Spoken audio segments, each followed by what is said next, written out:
Malayali channel daily news ബുള്ളറ്റിലേക്ക് സ്വാഗതം. ഇന്നത്തെ daily news headlines.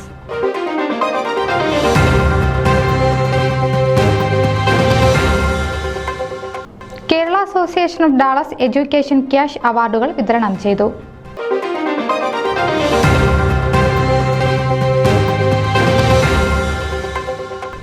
North American Knanaya region inter church cricket tournament September 28-ന്.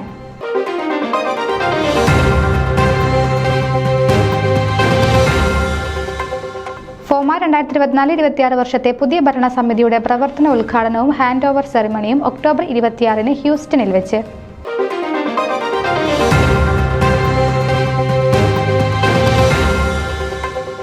Family and youth conference ആലോചന യോഗം saint Baselios Gregorios ഇടവകയിൽ.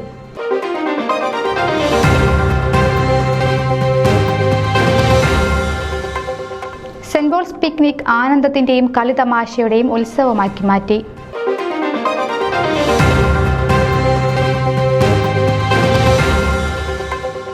Prasad Abraham പെൻസിൽവേനിയയിൽ അന്തരിച്ചു.